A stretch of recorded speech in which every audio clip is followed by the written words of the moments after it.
เจริญในธรรมทุกท่านพร้อมกันนี้ขอยกมือ10 นิ้วกราบอาราธนาเอาคุณพระแก้วเจ้าทั้งสามบุญศีลบุญทาน ที่ได้กระทำปั้มเป่งมาในอดีตและปัจจุบัน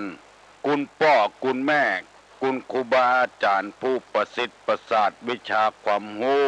สิ่งศักดิ์สิทธิ์ทั้งหลายในสากลโลกนี้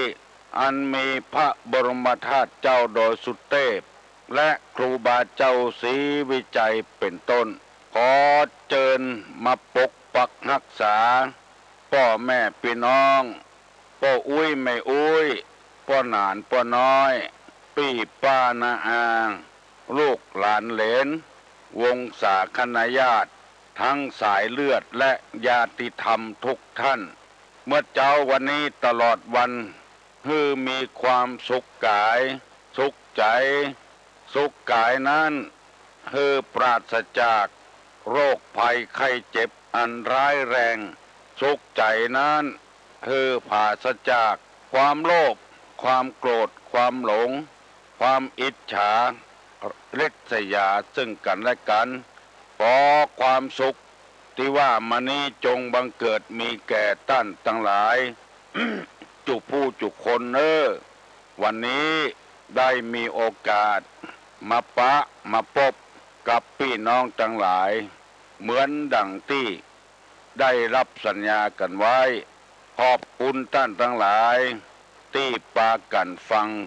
วิทยุฟังธรรมะเพื่อปฏิบัติธรรมก่อนที่จะได้ดำเนินรายการต่อไปนี้ขอเชิญชวนท่านทั้งหลายได้ไหว้พระพุทธเจ้าไหว้พระธรรมไหว้พระสงฆ์เพื่อเป็นสรณะเป็นที่เปิ้งขอพรกระเปิ้นแล้วเอาจะได้มีความสุขตลอดวันตลอดเดือนตลอดปีเอาว่าตัวเนอจะได้นำอะระหังสัมมาสัมพุทโธภควาพุทธังภควันตังอภิวาเทมิกราบสวากขาโตภควตาธัมโมธัมมังนัมมัสสามิกราบสุปฏิปันโนภควโตสาวกสังโฆสังฆังนะมามิกราบหันทะมยังพุทธัสสะภควโตบุพาภคณะมะกะลังกะโลมะเสนะโมตัสสะภควโตอะระหะโตสัมมาสัมพุทธัสสะนะโมตัสสะภควโตอะระหะโตสัมมาสัมพุทธัสสะนะโมตัสสะภควโตอะระหะโตสัมมาสัมพุทธัสสะพุทธังสรณังกัจฉามิธัมมังสรณังกัจฉามิสังฆังสรณังกัจฉามิตุติยัมปิพุทธังสรณังกัจฉามิตุติยัมปิธัมมังสรณังกัจฉามิตุติยัมปิสังฆังสรณังกัจฉามิตติยัมปิพุทธังสรณังกัจฉามิตติยัมปิธัมมังสรณังกัจฉามิตติยัมปิสังฆังสรณังกัจฉามิอิติปิโสภะคะวาอะระหังสัมมาสัมพุทโธวิชชาจรณะสัมปันโนสุขโตโลกวิทูอนุตตะโลปุริสะธรรมสารถิสัทธาเตวะมนุษสานังพุทโธภควาติสวากขาโตภควตาธัมโมสันติทิโกอากาลิโกเอหิปัสสิโกโอปนะยิโกป ปัจจัตตังเวทิตาโพวินยูหิติสุปฏิปันโนภควโตสาวกสังโฆ อุจุปฏิปันโนภควโตสาวกสังโฆญาญาปฏิปันโนภควโตสาวกสังโฆสามิจิปฏิปันโนภควโตสาวกสังโฆญาติตังจัตตาลิปุริสายุคานิอัฏฐะปุริสาปุคลาเอสะภะคะวะโตสาวกสังโฆอาหุไนโยปาหุไนโยทักขิไนโยอัญชลิกาลนิโย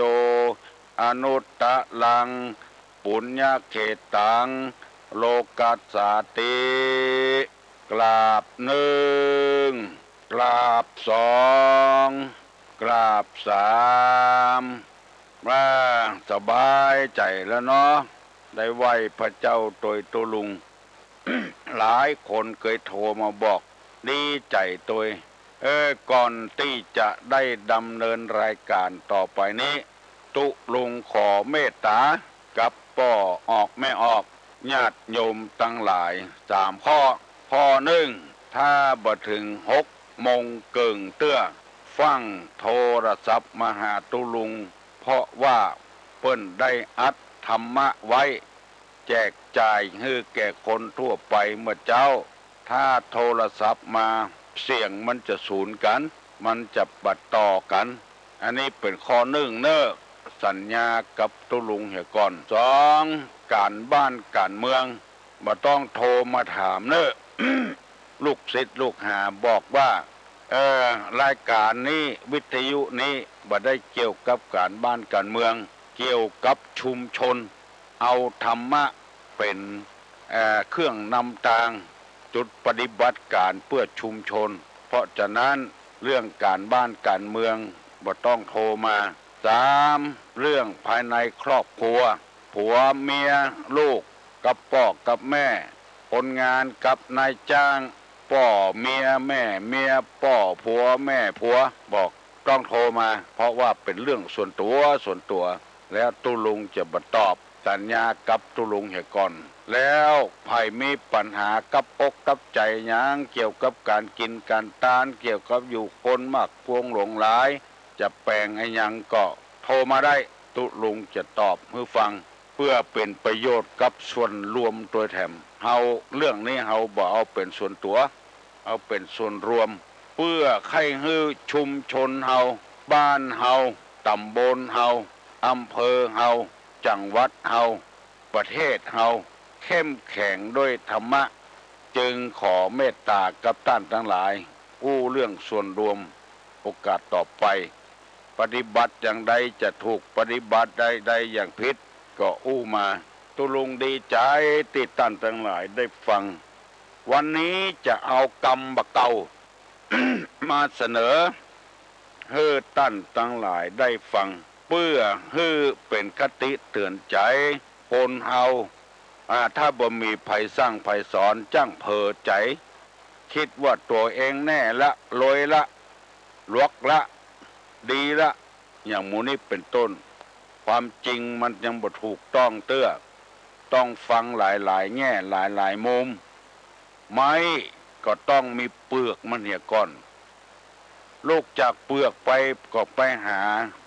ปีลูกจากปีก็ไปหาแกนจากแกนก็ไปหาใจมันบ่ใจมีก็เปลือกอย่างเดียวมีใจไหมตัวแถมมูนี้เป็นต้นคนเฮาก็ต้องฟังหลายคนจะไปอยู่คนเดียวฟังคนเดียวกรรมบักเก่าเปิ้นว่ากรรมว่าอย่างนะจะว่าหรือฟังนะไม้ก้นการก็เพื่อคมเสียมพูดคดเคียมเกางุนหากแก้วไม้ก้นการก็เพื่อคมเสียมคูดคดเคียมเกางุนหากแก้วฟังทำความเนอไม้ก้นการก็เพื่อคมเสียม พูดคบเคียมเกางูนห้าแก้วความหมายของมันก็คือว่าต้นไม้เนี่ยที่มันก้นลงไปเพื่อคมเสียมมันเดียวคมเสียมไปใจใหญ่อันน้อยเดียวไว้จ่อไปแต่น้อยแต่น้อยแต่น้อยเอาหากฝอยมันออกเสียก่อนเข้าไปหากต้นพุดเอาดินออกบ่เหมือนกี่วันไม้ก็ก้นก้านลงไปเพื่อคมเสียมโบราณเป็นว่าจะพุดคดเคียมพุดไปแต่น้อยแต่น้อยแต่น้อยเนี่ยพุดคดเคียม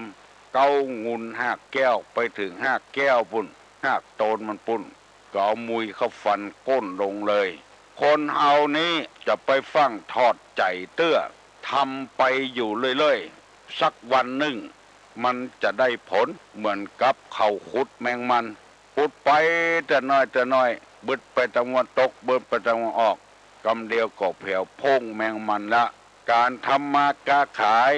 การประกอบอาชีพขึ้นลงฟังทอดใจเตื้อคนบางคนนั้น เนี่ยยังจับจดลำไปบ่จับจดลำไปอาจหันเปิ้นได้ทางใดก็ล่นไปทางนั้นไปเข้าบ่ตานเปิ้นล่นไปทางนั้นแถมทำไปอยู่หั่นเด้อทำไปอยู่เรื่อยๆเขาจะเอาหยังมาแข่งมัดหยังก็ตามเถอะเมินเข้าถ้าเขาหูเรื่องบัดใจว่าหมกปี2 ปีจะต้องใจเวลาเป็น9 ปี10 ปีผลสำเร็จมันจึงเกิดขึ้นฟังใจฮ้อนเถอะบางคนบีบขนมเส้นตั้งแต่ปอุ้ยไม่อุ้ยมาสืบเผื่อลูกเสือหลานเมินเข้ามีสาขามีคนมาสั่งมีออเดอร์ประเดี๋ยวนี้เขาว่าออเดอร์มีคนมาสั่งกระจายขึ้นไปมีลูกมีหลานออกไปอยู่ที่ไหนกี่หลังคาหอกำลังเฮือนปากันบีบขนมเส้นมดบีบไปเรื่อยๆวางใดมันขาดทุนก็บีบน้อยจะไปให้มันขาดทุนนักเมินเข้าคนหูแหล่งมันหูตี้มันตึงมาเอาคนเดียวมันตู้ลงจะยกตัวอย่างให้ฟังเคยไปเตะที่ไหนให้ประจำขอโทษเนอะที่เอากรรมบ่เป็นมงคลมาอู้ในบ้านในจองไปหั่นเปิ้นแปลงล่องใส่คน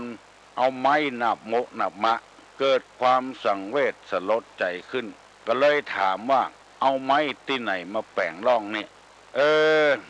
คนปุจานเนี่ยกะผู้ฟังไม้ฝาเนี่ยตุลุงฝาเฮือนที่ตุลุงนั่งเนี่ยตะวันออกเนี่ยโอ้เป็นว่าไม้ฝาเฮือนเอามาแปลงล่องนับโมนับมะเพราะว่าบ้านนั้นเป็นคนตุกคนยากตุลุงก็มีความคิดขึ้นถ้าเอาแปลงล่องบริจาคให้คนน่ะมันจะ ดีกว่านี้บ่ได้เอาไม้ฝาเฮือนมาแปลงล่องเกิดความคิดขึ้นมากับมาอู้กับลูกศิษย์ลูกหาอู้กับกรรมการก็บอกโอ้ดีกาตุลุงได้ช่วยคนทุกข์คนยากก็เลยไปสั่งเปิดแปลงเตื้อหมอก7 แกนนี่จะเป็นเกิงเดือนปุ่นมันเสี่ยงบัดเดียวนี่ลงเตื้อใน30 แกนมาถึง10 วันหมดลึงคนมาขอล่องเนี่ยเอาไปใส่คนทุกข์คนยากถึงแก่กรรมขอโทษเนอะที่เอากรรมมาเป็นมงคลมาสู่บัดเดียวนี้ แปลงเต้าใดก็หมดเต้าอันคนมาขอที่ว่านี้บ่ได้ว่าโฆษณาประกาศอย่างนะคือเอามาเปรียบเทียบกับกรรมที่ลุงว่าเนี่ยเงียบไปแต่น้อยเมินเข้าคนหูเข้าว่าวัดนี้บริจาคลงศพเปิ้นตึงมาขอคนเดียวเปิ้นคนที่ตุกยากมาขอแผ่สึนามิปุ่น เปิ้นมาเอาไปนะสึนามิภาคใต้ปุ่นทหารมาขอไป30ไอ้อย่างระเบิดที่อันสันปะตองตรงเซลเพิ่นก็เอาไปต้วยบริจาคเป็น10เป็น20พุ่นอันนี้เป็นต้นยกตัวอย่างหรือฟังบ่ได้นำเอามาอวดมาอ้างหยังคือถ้าเอาเนี่ยไปเรื่อยมันก็ได้ประโยชน์ไผก็ฮู้จักกันค่อยบ้านค่อยเมืองตุลุงออกอากาศนี่ก็เหมือนกันมอกวัน2 วันนี่ไผบ่ฮู้ออกไปเป็นปี2 ปี3 ปีมันก็กระจายออกไปเตื้อน้อยพอออกไม่ออกเนี่ยหยังจะไปฟังทอดใจลูกเต้ามันลึก มันสอนบ่ฟังกรรมฟังใจอ่อนเต้อก้อยเป็นไปเต้อน้อยเต้อน้อยเต้อมันบ่คอดบ่ป้นคอดบ่ป้นปุ่มมันเต้อมันยังบ่มีความสำนึกมันยังบ่มีความรู้สึกเต้อมันยังน้อยอยู่มันเมาหายอยู่เมินไปมันถึงดีขึ้นคนเดียวมันไปปรึกษาหารือกับเปิ้นพ้องเนี่ยจะได้หาหมู่นี้เป็นต้นที่วัดของตุลงนี่มีโครงการทำโครงการหนึ่งเรียกว่า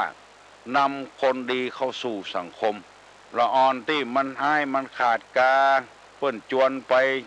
ขายยาบ้ายาอย่างนี้ติดคอกติดขังเนี่ยก็ในบ้านเฉพาะในบ้านตุลงเนี่ยพ่อกินข้าวในบ้านศาลาโนลูกไผ่ลานไผ่เปิ้นนึงมาบอกเนอะบ้านนั้นอีนั้นจะออกคอกมาละวันนั้นวันนี้ขอตุลงหดน้ำมนต์เนอะประเดี๋ยวนี้แปลงเครื่องสืบชะตาให้เขา วัดใดบ้านใดทะเนียใดนะแปลงเครื่องสืบชะตาให้เขานิมนต์ทุเจ้ามา5 ตนสูตรมนต์สืบชะตาให้เขามัดติ่นมัดมือกูเตื้อเข้าออกคอกประเดี๋ยวนี้ดีละนี่เป็นคู่เป็นคนดีแล้วมันหิมันหามันป้นคอดป้นปุ่มมันแล้วเป็นคนดีของสังคมของบ้านของเมืองอันนี้ก็ขอนำนี่เรื่องนี้ไปฝากฝังทุเจ้าพนายวัดวาอารามต่างๆฮือพยายามช่วยกันทำเถอะสูตรฮึบบดายนะบ่เอาเงินเอาทองอย่างสิยังสูบสิสืบสุดสวดสืบชะตานะถึงวันนี้เขาก็จึงทำวัดเจ้าทำวัดค่ำโลเขายังบ่ได้เงินได้ทองบ่ถ้าเอาอย่างของเขาเครื่องสืบชะตาก็บอกคือพี่น้อง10 ชาวบ้านช่วยกันแปลงพอให้พอดีมันเป็นจิตวิทยาอย่างหนึ่งอันเนี้ย ก้อยเป็นไปเตน้อยเสียมน้อยเดียวบ่ได้เอาไม้ต้นบ่เละบ่เล่นก้นลงได้เพราะเฮามีความพยายามอันนี้นำมาเสนอให้พี่น้องทั้งหลายฟังแล้วต่อไปจะเอาธรรมะ ในทางพระพุทธศาสนามาเสนอให้ท่านทั้งหลายฟังเพื่อเป็นการแก้ความทุกข์ความยากคนเฮาทุกข์ถึงวันเพราะอะไรหยังเพราะมันมีเรื่องมีราวที่ทำให้ทุกข์กายนี่บ่เป็นอย่างนะร่างกายนี่เกิดมาเพื่อให้เนี่ยการนู่มือแขนซ้ายแขนขวาออกมาแล้วยังบ่พอมีข้อพับข้องอโดยแถมมีนิ้วข้างใน5 นิ้วบางคนก็เป็นแง้มเห็นน้อยอันนั้นใจบ่ได้มันงอกออกมาคนเดียวบ่ได้แต่ว่ามือคนเราเนี่ยแต่ละนิ้วนี่ก็มีข้อนิ้วแถมงอได้3 ป้องลองสังเกตพอเตอะเพราะไอ้อย่างเปิ้นฮือเอามาใจเนี่ยการบ่ใจเอาไม้มาบุบมาตีกันใจฮือเนี่ยการตา2 แกนฮือพองู2 ข้างฮือฟังเอามาเนี่ยการเพื่อประกอบอาชีพเลี้ยงชีวิตชีวาของตนเอง เพราะฉะนั้น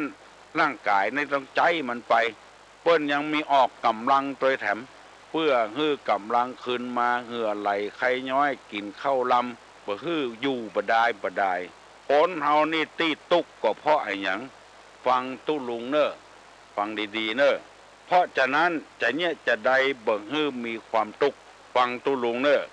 1เป็นอยู่อย่างปกตินี่นะวิธีละความตุกนั่นน่ะเป็นอยู่อย่างปกติ2มีสติ3บัพประมาท4มีความรู้แจ้ง5ละสิ่งที่ยึดมั่นถือมั่นได้5 ข้อนี้จำไว้เนอะ1เป็นอยู่อย่างปกติ2มีสติ3ไม่ประมาท4มีความรู้แจ้ง5ละสิ่งที่ยึดมั่นถือมั่นได้5 ข้อเนี่ยถ้าไผ่ปฏิบัติได้ตามเนี้ยจะละความทุกข์ได้ที่เฮาทุกข์ถึงวันนี้เพราะเฮาบ่มีธรรมะที่จะไปละความทุกข์ถึง5 ข้อนี้เหลือเวลาแถมน้อยเดียวตุลุงจะได้อธิบายให้พี่น้องทั้งหลายฟังเนอะเป็นอยู่อย่างปกตินั่นก็คือเฮามีเต้าใดเฮากดใจเต้าอันเฮาบ่หวังล่ำหวังรวยอย่างเท่าใดพอใจเมียคนเนี้ยพอใจลูกคนเนี้ยพอใจผัวคนเนี้ยพอใจเฮือนหลังเนี้ยพอใจรถกันเนี้ยพอใจ โทรทัศน์เครื่องเนี้ยพอใจวิทยุเครื่องเนี้ยมีความปกติอยู่อย่างปกติใจอย่างปกติรับรองว่าบ่มีความทุกข์เจื่อตามธรรมนี่เถอะ มาถ้าไปอ้อนวอนหาเทวบุตรเทวดาที่ไหนแล้วเขาพอใจของเขาแล้วที่ว่าความสุขอยู่ที่ความพอใจที่เขาทุกข์ถึงวันนี่เขามันแบบปกติลูกไปหันโทรทัศน์เปิ้นใหญ่ใครได้อย่างเปิ้นไปหันวิทยุเปิ้นใหญ่ใครได้อย่างเปิ้นไปหันขี่รถเก๋งใครได้อย่างเปิ้นเนี่ยเกิดความทุกข์ขึ้นมาเนี่ยใจเป็นเดือนมีรถอยู่แล้วบ่พอใจมีรถปิกอัพใครได้รถเก๋งมีรถเก๋งใครได้รถตู้โอ้ปองวางมันเหี่ยงพอใจอยู่อย่างปกติ ถูกต้องก็ไผว่าถูกต้องพ่องที่เปิ้นบ่ทุกข์บ่ยากก็เพราะเปิ้นอยู่ปกติเนี่ยใจปกติเนี่ยพอแล้วแต่อีก็พอแล้วใจสอยๆมันไปเรื่อยๆสองคือมีสติอย่าไปขาดสติแปลว่าความระลึกได้นึกถึงว่าขักกูลเฮาเนี่ยมอกใดต้นตระกูลเฮามอกใดเฮาเกิดมานั่งกองเงินกองทองกาเฮาเกิดมาได้ท่ามกลางจังใดบ้านเฮาอยู่อย่างใดธรรมชาติเป็นจังใดคือมีสติตลอดเวลาเฮาเป็นอะไรหยังคือมีสติตลอดเวลาเนี้ยเฮาบ่ใจหัวหน้าคนคือมีสติเฮาเป็นลูกจ้างเปิ้นแต่อยู่อย่างมีสติมีความสุขถ้าเฮาบ่มีสตินี่บ่มีความสุขเลยมีสติจะไปคิดว่าเปิ้นกันเปิ้นแกล้งเปิ้นอะไรอย่างคนเฮาอยู่บ่ได้บักกันบักแกล้งกันจะต้องมีอะไรอย่างสักอย่างเตือนตัวอยู่เสมอตัวเราเองติเตียนตัวเราเองเตือนตัวเราเองจะไปฟังเตือนคนอื่นเตื้อมีสติอยู่ตรงเมื่อแปลความว่าระลึกได้เสมอโคตรเฮาขักคุณเฮาป่อเฮาแม่เฮาเกิดมาเป็นอย่างใดเฮาจะได้รู้สึกตัวเก่าเฮาแล้วเฮาจะได้มีความสุขถ้าเฮาบ่มีสติอยู่นี่เฮาจะมีความสุขคำเดียวถูกเปิ้นหลอกเปิ้นลวงพ่องยังพ่องสะปะสะปืนสามไม่ประมาทความไม่ประมาทก็คือความมีสติอย่าทุกเมื่อนะประมาทลาสาเลินเล่อเผลอตัวเนี่ยกินเหล้าแล้วขับรถอย่างหมูเนี่ย กินหมูจักพหมานกินเหล้าจนประเมาเนี่ยประมาทกินมอกพอให้พอดีนี่มอกมาอย่างบ้านเปิ้นบ้านต้านนี่ดีอันนี้กินจนประเมาบูหูเรื่องหูราวหากลงใส่เนื้อใส่ตัวอันเนี้ยบ่มีความประมาทในชีวิต ดูแควนตัวเก่าอย่างตัวเก่าหมูนี่เป็นต้นสติมีสติกับบ่ประมาทนี่คล้ายๆกันบ่อธิบายนักสี่มีความหูแจ้งในหมายความว่าที่เขาว่าเฮาเพราะหยังเพราะเขาบ่ฮู้เนี่ยเฮาหูแจ้งที่เขาบ่ฮู้ไปฟังกำเปิ้นอู้ถูกฮู้บ่ถูกแม่นบ่แม่นบ่ฮู้ก็เลยบ่ฮู้แจ้งแทงตลอดอย่างเวลาเนี้ย ครอบครัวเดียวกันพิษหัวกันเพราะเปิ้นรัฐบาลกับฝ่ายค้านพิษหัวกันถึงวันเฮาบ่ฮู้เก้ามันไผถูกไผผิดบ่ฮู้ แล้วเฮามาเถียงกันในบ้านเพ่อันนี้เฮาบ่ฮู้แจ้งเพราะอย่างนั้นเฮาทำเป็นบ่ฮู้เรื่องเหี่ยเลยฮู้แจ้งมันเหี่ยเลยว่าไผผิดไผถูกเฮาบ่เกี่ยวข้องหยังเฮาแยกการของเฮาคนเดียวถ้าเฮาฮู้เรื่องมันเป็นไปอย่างอันที่เขาว่าถึงบางอ้อน่ะเป็นอย่างนั้นกะเนี่ยรู้แจ้งมีความรู้แจ้งหันจริงเตื้อว่าเป็นกูบ่ละรู้อันผัวเมียละผัวละเมียน่ะไผบ่ฮู้กับไผลูกเฮาบ่ได้อยู่กับเปิ้นที่มันละเพราะไอ้หยังมันทำเพราะไอ้หยังเฮาฮู้ว่าเป็นอย่างอันรู้เฮาก็ฮู้แจ้งแล้วเอาแล้วก็เฮาบ่ทุกข์ละถ้าเฮาฮู้อย่างอี้น่ะเปิ้น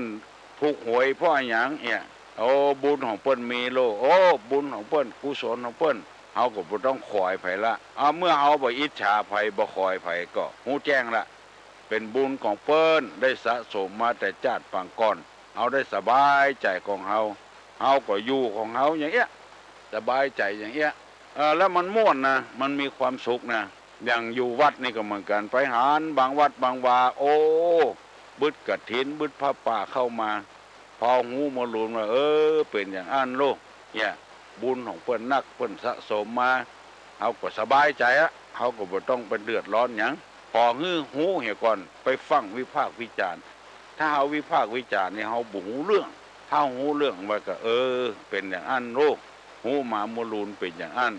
เอาถลำตัวไปจัดนักตุกไปจัดนักละอ่อนหายเพราะหยังเนี่ยก็เพราะว่าเฮาก็ให้มันดีมันหายต้องศึกษาเล่าเรียนพอหูมันบ่ถึงเวลาที่มันจะดีเตื้อถึงเวลาดีมันก็นอมันนานจะละจะกว้างมันแต่อันนี้เวลามันน้อยนะถ้าเวลานักตุลุงจะได้อู้นักกว่านี้ก่อนข้อที่5ละสิ่งที่ยึดมั่นถือมั่นได้ยึดมั่นถือมั่นไว้ได้ที่เขายึดว่ามันดีมันงามมันอย่างวันเนี้ยละมันเหี่ยจะไปยึดไปถือมันที่เขาว่าเครียดเนี่ยเพราะเอายึดถือมันนัก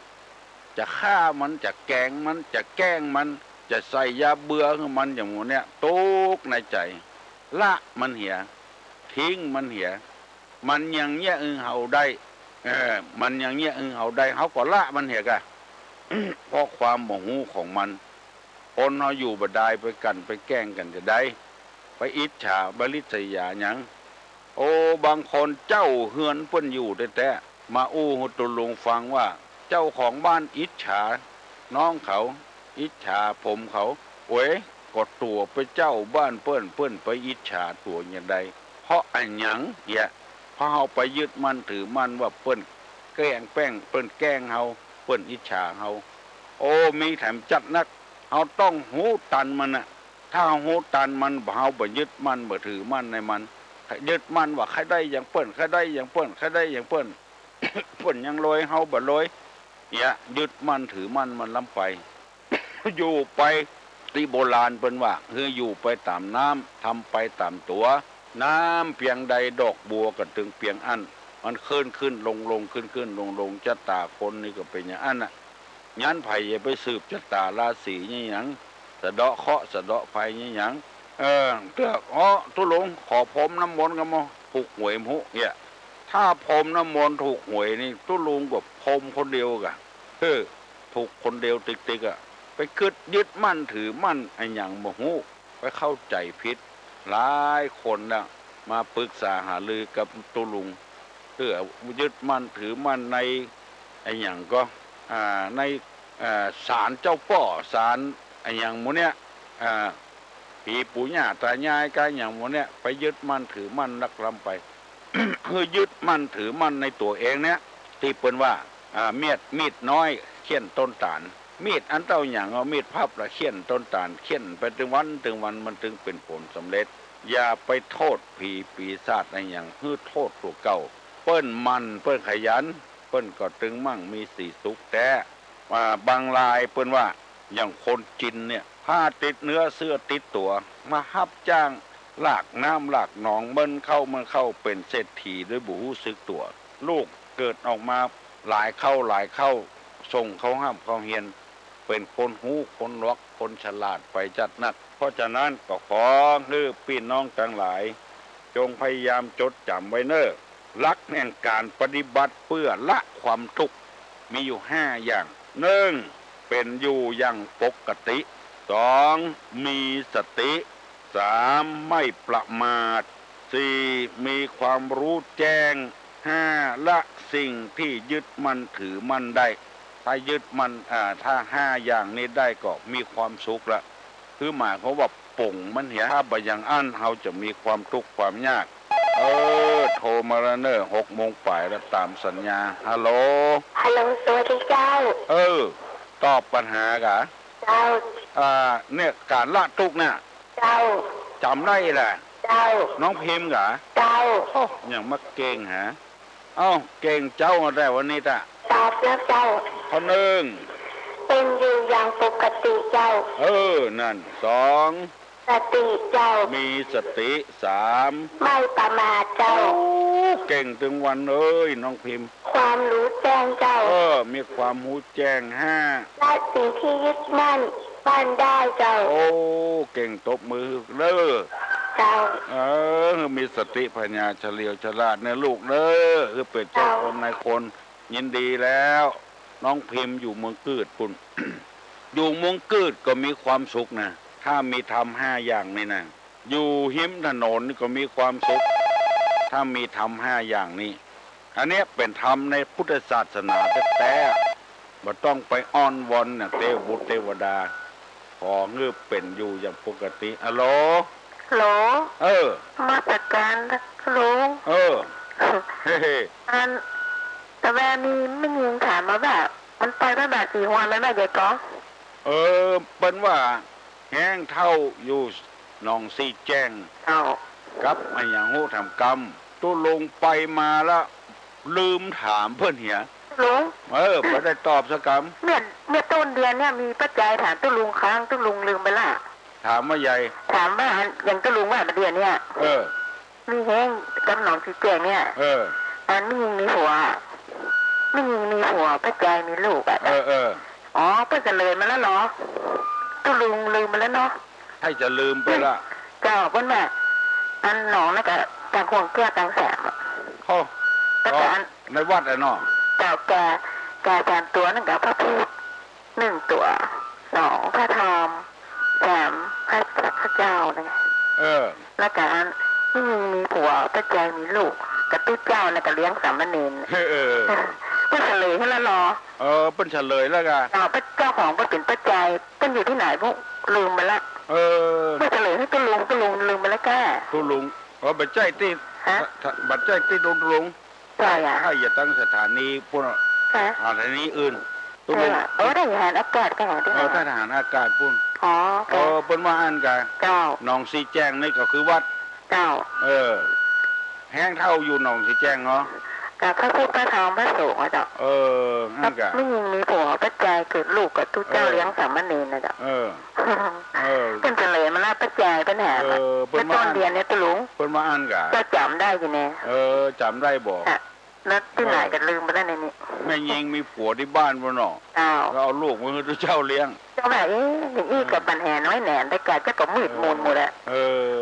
ใครตอบมันได้แล้วเพิ่นตอบไหม เพิ่นตอบว่าอ่านกะ เจ้า ตุลุงก็ว่าแห้งเท่าน่ะคือตัวเฮา ตุ้ลุง ฮะ แต่มันมีคนที่มาเอายาแก้ไอให้ตุ้ลุงอ่ะ เอาหยังอ่ะ ที่มีสนามบินเนี่ย ที่เย็นโยมสนามบินเนี่ยที่โทรหาตุ้ลุงบ่อยๆอ่ะที่เอายาแก้ไอไปให้เงินตุ้ลุงอ่ะก็มาส่องหามันเจ้าไปเหี่ยต้นเหี่ยว่ะทีนี้มันแม่แล้วลูกเจ้าไปห้องตีเจ้าตีอมพรมันก็แม่นแล้วรออ่ะเยี่ยมแม่นี่จ้ะอันกะมาเผื่อบ้านแล้วกะ งามก็รอจ้ะ งาม เจ้ามีไหนจะเข้าหายกันจนได้ด่ะเจ้าไหนโอ้โหแล้วนอนโอ้โหจะขอยาแก้ไอเลยกะ ไปเผื่อต้นเหือดพุ่น เจ้าเนี่ยต้นเหี่ยเหรอ บ้านเพิ่นอยู่บ้านบวกกันได้อ่ะ เพิ่นไปอยู่สนามบินนี่เนาะ คนตำบลเดียวอำเภอเดียวกันเนาะ จ้ะ ดี ไปทำงานด้วยเนี่ยเนาะจ้ะ เป็นญาติกันนะเนาะ หมดเนี่ยเป็นมาซ่อแห ญาติที่ทำกะ ญาติที่ทำนะจ๊ะเพื่อนมาซ่อแหที่โทรหาตุ้ลุงเนี่ยจ้ะ ไปมาหากันดีแล้วเหรอ พี่อมพรมันต้องอยู่แถวนี้เองแหละ เจ้า นะตุ้ลุงมาตรการเจ้ายินดีเนอะบุญรักษาที่ถามมาว่าแห้งเท่าแห้งอยู่กลางหนองซีแจงแม่ยิงเอาผัวแล้วก็มารลูกแล้วก็พอใจเกิดลูกเป็นว่าอย่างอ่านบดายลูกก็เรียกว่าปัญหาเกี่ยวกับธาตุทั้งสี่อย่างนี้แต่ว่าไปนะไปหนองสีแจงไปจะหนองสีแจงขอโทษไปพระบาทสีหอยไปปะใส่ตุเจ้าบวกก้างหญ้าปลายปะกันหลายกันที่เล็กน้อยก็มีที่ไหนแต่ผมนะหลายคนโน่ บวกกลางก็มีไปปะใส่กันอู้กันปุ้นเป็นว่าเปิ้นก็ฟังวิทยุตุลุงยินดีเนอะพี่น้องวงศาคณะญาติถึงตุเจ้าพนายฟังกันกูเจ้าจำไว้เนอะคนใดมีความตุกใจนะ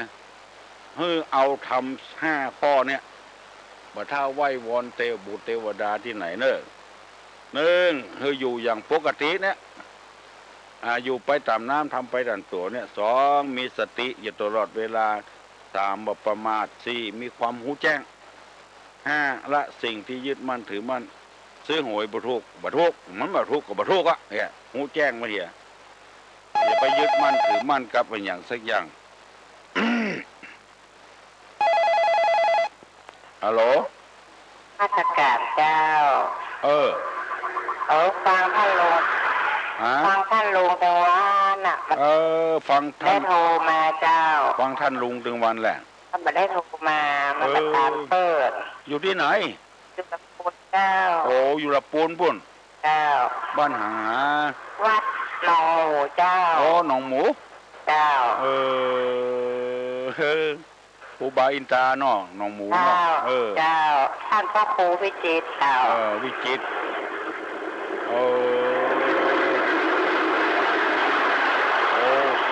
เสียงอะไรอย่างไงเสียงรถไฟอะก็ไม่ได้เห็นเจ้าเสียงรถไฟมันผ่านเจ้าเสียงรถไฟผ่านมาแค่ได้เห็นเจ้าถึงก็ช่างมาถึงก็ช่างนะเนาะโทรมาท่านลงจังหวัดม่วนเจ้าม่วนแหละเจ้าค่อยฟังไปเรื่อยๆเนอะเจ้าบางทีก็ได้ไหว้พร้อมท่านลุงบางทีก็บัดตามชักการเป็นยังมันบัดตามแล้วก็อันเปิ้นฟังกันหลายก็กล้าเจ้าบ้านหนองหมูอ่ะเจ้าฟังขาหลายได้ยินชัดดีเนาะเจ้ายินดีเนอะยินดีเนอะมาถามอย่างเนาะเจ้ามาอู้ตัวตู้ลุงบ่ได้เนาะเจ้าท่านลุงยินดีนักเนอะเจ้าบุญรักษาเจ้าข้าได้ฟังตู้โจกอะข้าได้เงินตู้โจกท่านลุงนะซื้อเทปไปฟังกะมันเป็นวิทยุแหละเจ้าซื้อเทปไปฟังเด้อเอาไปฟังกับบ้านเนี่ยมันต้องมีโลกติทิพเนตรนะทิพเนตรจะมีฮั่นกูยังอ่ะที่ท่านลุงเตศนะเข้าไปเด้อท่านลุงทองแม่ลีมีตึงเอายื่นเหือเขาจากะทางตึงร้านน่ะว่าอันเอาซีดีนะเทปนะไปหาเตียนทิพเนตรนั่นเด้อต้องถามละอ่อนทอนน้ำบ่อน้อยน้ำบ่ออย่างน้ำบ่อน้อยนะน้ำบ่อน้อยแล้วน้ำบ่อน้อยจ้าน่ะน้ำบ่อน้อยไม่ใช่เป็นยาหรอกน้ำบ่อน้อยกินบะเสี่ยงไอ้กับก็น้ำบ่อน้อยบ่ได้ของหมูหรอกยินดีเนอะยินดีหนองหมูปุ้นขอบคุณกูคนเนอะขอคือพอออกไม่ออกที่ฟังตู้ลุงประเดี๋ยวนี้คือละความทุกข์เนี่ยคือมีแต่ความสุขฮัลโหลราชการเจ้าถ้าท่านเนาะตู้ลุงอูดมันมาจ่ายนี่นะเขาจ่ายดีบ่เจ้าจะไปตุกเด้อเจ้าละความทุกข์อย่างเงี้ยมันก็จะหมดตุ้งอย่างมันเท่าเริ่มได้ยักการเนี่ยได้ดีแต่บางคนมันตุกนะเจ้าคนเท่าที่ตุกก็มีนะถ้าลมหน้ามันก็ตุกนักเนาะก่อนหน้าแต่ถ้าเขาปอดใจมันก็บุตุกอะอยู่อย่างปกตินะเขาปรุงวางเห็นเนาะปรุงวางเห็นปรุงวางเห็นมันก็บุตุกแล้วบุตุกแล้วโทนจากที่ไหนนี่สารปีเจ้าสารปีนี่ไม่ได้เจ้าคนเดียวเหมือนโทรอ่ะฟังชัดเนาะฟังเสียงมันนั่งมีที่ไหนสักทีสารปีนี่นะอีกวันแกกับปลาเดือปลาเดือกะที่เก่าอันเก่านั่นเนาะที่โทรมาหาตุลุงนะดีแต่ตื่นใจได้นะว่าเจ้านี่นะเขาบอกผมมาแม่เขาจะฟังหมูเนี่ยขับหัวเท่าเนี่ยห่วงหันห่วงนี่ค่ะน่ะห่วงหันห่วงนี่ตุกเต้าตายน่ะเนาะอันอุเบกขามันต้องปรุงวางเนาะเปิ้นว่ากินข้าวเหงื่อออกตุกเต้าตายอ่ะ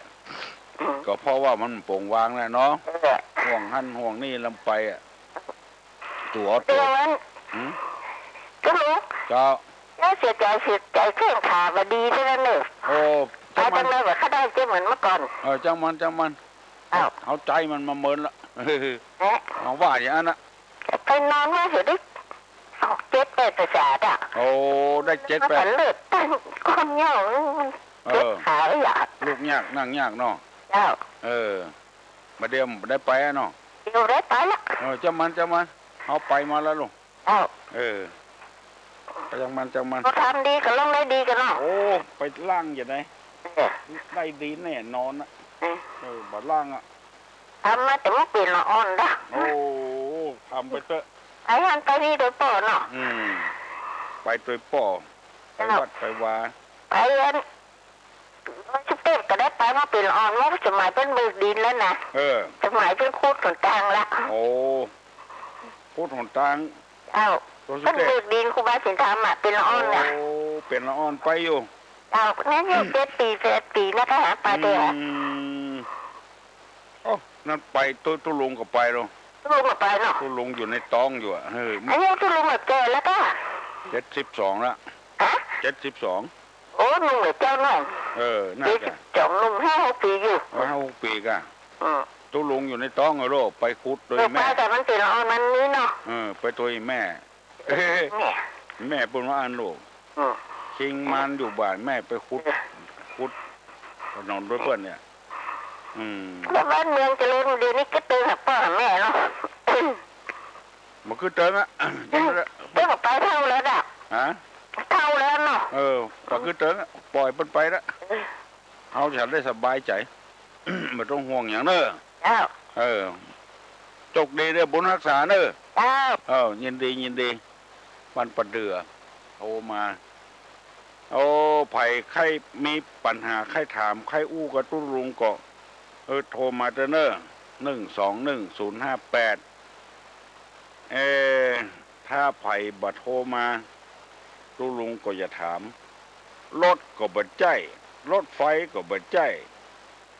แล่นตะเลิดเปิดเปิงอยู่กลางทุ่งนาอันอย่าง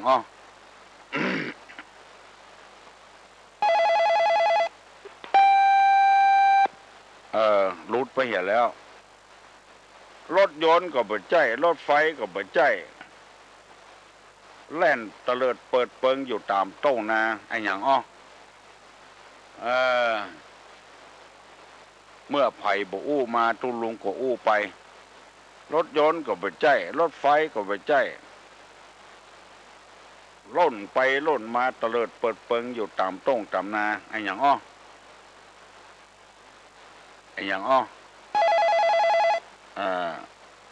ฮัลโหลสวัสดีเจ้าฮัลโหลได้ยินละแล้วไข่เจ้าตุลุงนั่นก็มันเป็นแมงนะเป็นแมงกันให้หล่นไปหล่นมาจำตรงนาของตีนนักเถอะแมงอย่างก็เป็นห้องอ่ะที่มันมีอย่างแมงแสนขายอย่างที่แมงแสนตีนนั่นแหละกิ้งกือนี่ว่ะกำเมืองว่าใดก็ละกิ้งกือแมงแสนตีนเขาใจไม่ซื้อเหล้าอ่ะเขาใจไม่ซื้อเหล้าวันนั้นก็เล่าฟังเนาะมีหอยมีกิ้งกือแล้วก็คิดตึกฟ้ากินเหล้าด้วยกันแล้วก็เหล้าหมดจะใจอย่างไปกวดจ้าใจหอยไปโอ้กำลังตีอันเก็ตมันอยู่เลยใจคือกิ้งกือไปติ่นมันนักมันจะโวยเนาะไงเนาะโอ้ไปท่าเมื่อใดก็ไปสักเตือกยืดพ่อไปกำลังใส่เกิบอยู่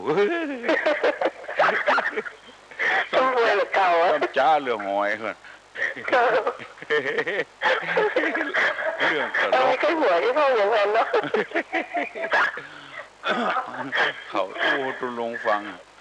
เนี้ยเจ้าฟังเนอะลงอู้ฟังนะตุลงไม่เคยได้ยินเลยจ้ะได้ยินก่อนเดี๋ยวนี้เจ้าได้ยินแล้วจ้ะกำเดียวจะอู้ฟังฟ้าหญิงอันนี้เนาะเดี๋ยวจะเล่าให้ฟังเรื่องตลกนะเจ้าฟ้าหญิงไปแม่ฮ่องสอนเนี่ยไปหั่นเปิ้นขายเขียดแล้วนะแล้วก็เจ้าฟ้าหญิงก็ถามว่าแม่ค้าขายกันยังไงนี่ เขียดพวกเนี้ยมันอู้ราชาทรัพย์บะจ้างเนาะมันก็ว่าไอ้ตัวที่เสด็จไปเสด็จมานี่ก็แพง ไอ้ตัวที่เสด็จไปเสด็จมานี่ก็แพงหน่อยแค่ค่านี่หรอไอ้ตัวที่สิ้นพระชนแล้ว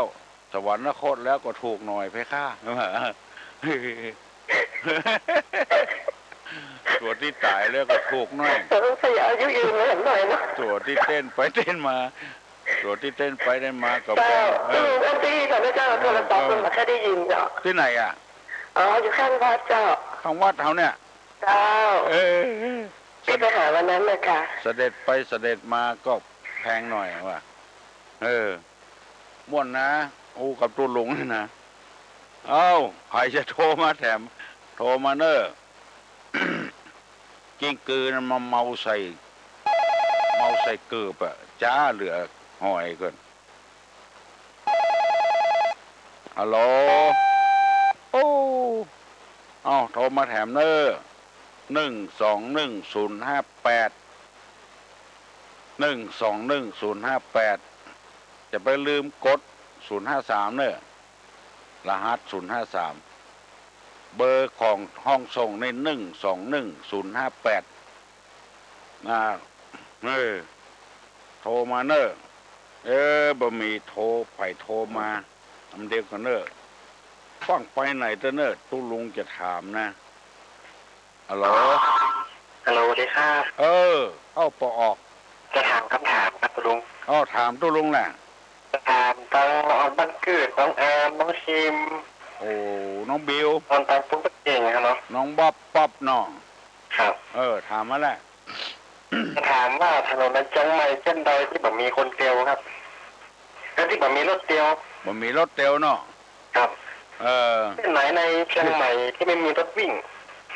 ถนนสายใดครับในเชียงใหม่ที่ไม่มีรถวิ่งเนาะครับในกลางไม่เชียงใหม่ก็หาโลนไปขี้กำแล้วน่ะ ใบเงินร้อนไปแล้วก็เลยจะถามเนอะครับไผ่ตอบได้น้องอามน้องบิวน้องป๊อบไผ่ตอบได้ตอบมาเนอะฮัลโหลขอนมัสการเจ้าน้องป๊อบเจ้าน้องป๊อบถนนอะไร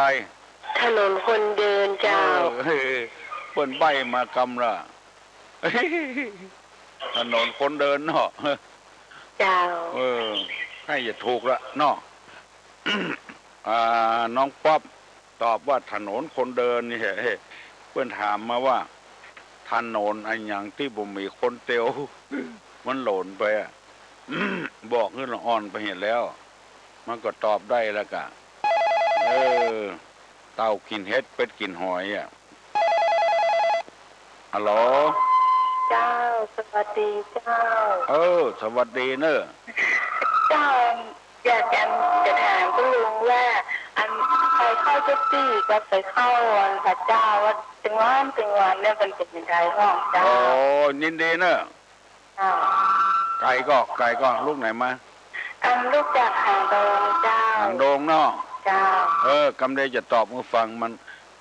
ถ้าอู้กันมันเสียงอีวิต้องปิดเถียก่อนอยู่บ้านฟังเนอะหางดงนะใส่เข้าพระเจ้ากับใส่เข้าเจ้าตี้มันเป็นจันใดมันเป็นใส่เข้าพระเจ้านี้เรียกว่าปูจากุลของพระพุทธเจ้าปูจาเนี่ยมันมีอยู่2อย่าง1อามิสปูจาโดยสิ่งของตั้งแต่ข้าวต้มข้าวนมข้าวถ้วยกล้วยโนยนี่เป็นต้นไป2ปฏิปูจาด้วยการปฏิบัติตามใส่เข้าพระเจ้านี้คือการปูจาพระพุทธเจ้าใส่เตอะเนอไปฟังกำไผเป็นวัฒนธรรมประเพณีของคนบางคนเปิ้นโจมตีว่าเลี้ยงหนูหรือการเลี้ยงอย่างกา จะไปฟังกำไผมันมีปุจจาอยู่2อย่างอมิสปุจจากับปฏิปุจจาใส่เข้าเจ้าตี้นี้เฮาเป็นที่อุ่นอกอุ่นใจคิดว่าต ที่บ้านที่เฮาอยู่เนี่ยถึงเฮาจะซื้อกี่ล้านกี่แสนก็จ้างเถอะแม่พระธรณีแผ่นดินเนี่ยนาสั่งขัญญาว่าได้4อสงไขยไปแสนมหากัปเปิ้นรักษาให้เฮาได้อยู่เปิ้นปูจาเปิ้นอันนี้บ่ผิดอย่างสักอย่างอันนี้ก็คือตอบแทนบุญคุณของแม่พระธรณีฮัลโหลฮัลโหลเอาได้อยู่กับเปิ้นนมัสการพระลุงเจ้าพระลุงเจ้าอันศพนี่เพิ่นเอาไปวันใดหาเจ้ากายเนี่ยศพนี่นะวันที่ปีก็เจ้าต้องพอปกตืนแถมกรรมถ้ามันมาตกวัน9 กองนี่ก็ดิ้งถ้ามันเป็นวัน5 ค่ำอ่ะเจ้าเนี่ยถ้าตกวัน9 กองนี่มันบดีมัน5 ค่ำกะกำเดียวนะกำเดียวแถมสัก7 โมงป่ายนี่โทรไปหาตู้ลุงที่ในห้องเนอะเพราะว่าอย่างเจ้านั่ง121 มัน121 222ปกตืนมันอยู่ที่ในห้องตู้ลุงบุญเนอะ121 222ก็เจ้า121 222สัก7 โมง 5 นาทีเนอะ7 โมง 5 นาทีเนี่ยโทรไปหาตู้ลุงที่ห้อง5 นาทีนะเจ้าจะไปพอหนังสือให้ก่อนเนอะเจ้าตอบประเดียวนี่บ่ได้เถอะเพราะว่าหนังสือเบอร์มีนี่ข้าว่าศพมันตายมันซื้อแล้วเจ้าถ้ามันบ่ตกวัน9 กองบ่เป็นหยังกันเดี๋ยวก่อนจะไปพอเฮ้อเนอะเจ้าถามไปที่121 222ยินดีละอย่างนี้กะเอาอย่าได้ช่วยเหลือกันเปิ้นฮ้องกันว่าวิทยุชุมชนใส่ไปเถอะเนอะแม่พระธรณีเจ้าตี้ฮือเปิ้นรักษาบ้านเฮาฮัลโหลเจ้าตู้ลุงเจ้านั้นวัน9 กองเนี่ยมันเป็นวันมันหยังอ่ะครับเปิ้นมีปักกระตืนของเปิ้นนับเนี่ย9 กองลองปืนดอกปืนได้สุกปักรับได้รับตายความได้ใส่เจ้าใส่เสียเต้าเปล่านี่เปียงไงนะเปิ้นมีกรรมของเปิ้นไปถามน้อยถามนานเด้อเฮาก็นับบ่ได้ใครให้โหว่ามันมีปักกระตืนของมันน่ะปฏิทินน่ะที่วัดโลกโมลีก็มีที่วัดอินทขีนก็มีอันเจ้าได้ยินเปิ้นว่า9 กองมันปิดมันมาหยังแล้วเฮาจะนับได้จะใดเดือนหยังวันหยังมันเปิ้นอันที่วัด7 ลิ้นก็ดีนะไปขอปฏิทินเบิ่เด้อเฮาบ่ฮู้เนาะเปิ้นฮื้อไปเปิดพอเด้อวันติดมันเป็นวันนั้น9 กองลองปืนดอกปืนได้สุกปักรับได้รับตายนะนั้นหนังสือปีใหม่เมืองให้มันมีบ่ตหนังสือปีใหม่เมืองน่ะไปที่วัด7 ลิ้นนั่นก็ได้เปิ้นถึงมีแจกเมินแล้ว9 กองมันเป็นจะได้คือมันมีตำนานวัน9 กองนะวันที่อัน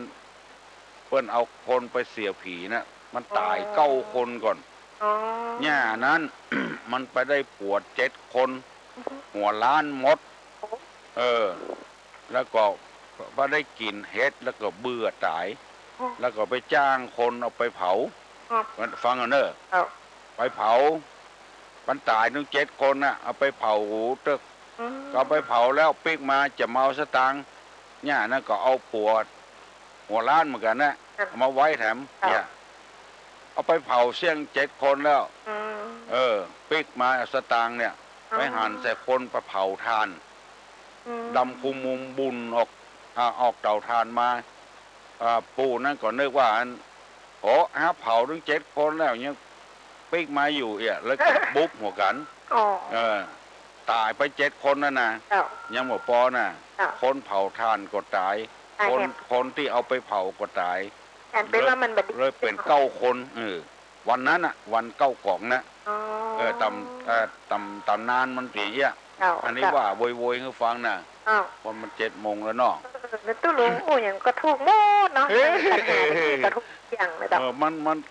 มันหูพ่องหมูพ่องแล้วเนาะคนอวดล็อกมันเนี่ยใช่จ้ะน่าจะถามแหม่มกรรมแล้วต่อก็เอาล็อกมาอวดนะแกคนเจ้า